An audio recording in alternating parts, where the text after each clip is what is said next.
Now, you can send WhatsApp messages to your Messenger subscribers of ChatPion, who provide phone number through quick reply, user input flow, or a WebView form. And when we do that, the Messenger subscribers will also become WhatsApp subscribers. I will walk you through the entire procedure. These are the steps.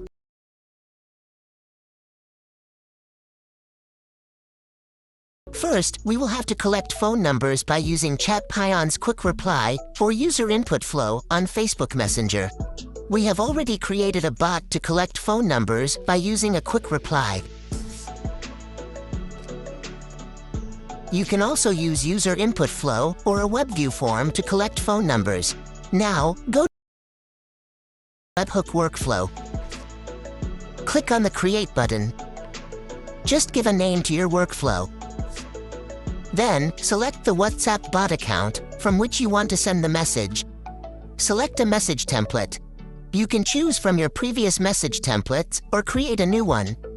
To create a message template, we need to go to the Bot Manager. Let's open this in a new tab. Go to Message Template and then click on the Create button. Give a name for the template. Then, write the message body.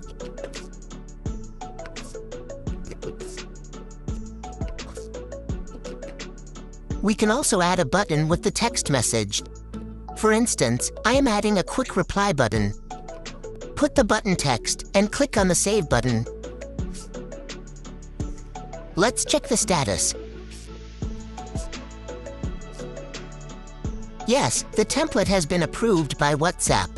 As we have added a quick reply with this message template, we will create a postback for the quick reply.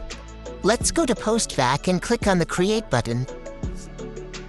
Give a name for the postback. Then, add a reply with it.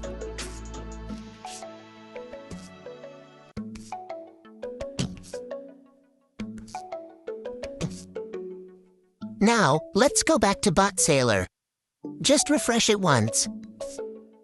Select the message template we have just created.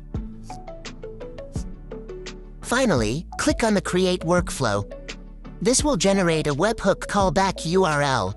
Copy the URL. We will have to add this to ChatPion. Let's go to ChatPion. Click on the API channels.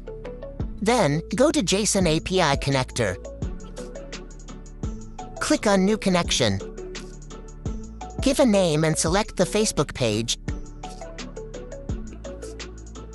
Paste the webhook URL here.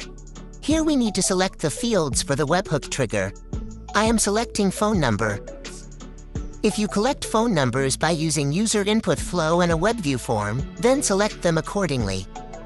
Then, select which data you want to send through the webhook. I am selecting the first name, last name, and phone number.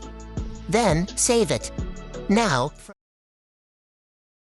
click on Capture Webhook Response. It will wait for a data sample before mapping the data. We must provide a sample of the data. Let's go to the Facebook page, where we have created a bot by using ChatPion to collect phone numbers. Let's provide a sample data.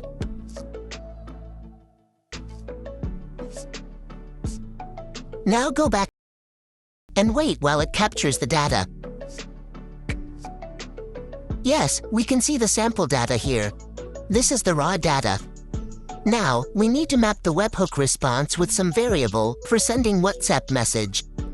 So, this is the phone number to which we will send the message.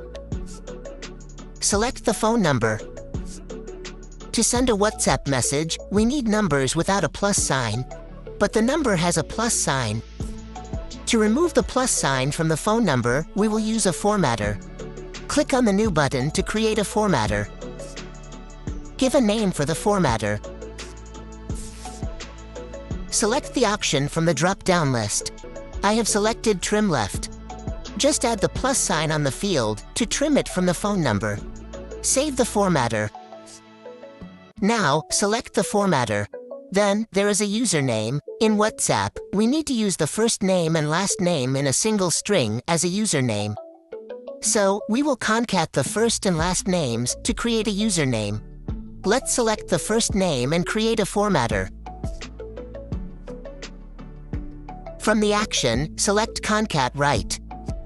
So, it will concat write with a white space. Let's add white space as a parameter value. Just copy this and paste it on the glue field. In the concat field, put last name. Save the formatter. Then, select the formatter from the list. Now, let's select the post back for the message template's quick reply button. Remember, we had added a quick reply button on the message template? Here comes the option to add a delay time for sending the message. It must be used with minutes. For example, if we want to send the message after 2 hours, we will have to use 120 minutes. For now, we are not using any delay time. We can also add conditions to send message. For that, we need to create rules. We are not using that option for this instance.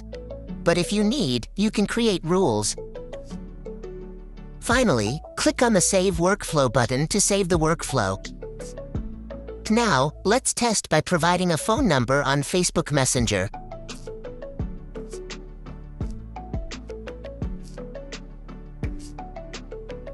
Let's check the report. Yes, it's in pending status. It must send the message within few seconds. Please wait for a while and check back.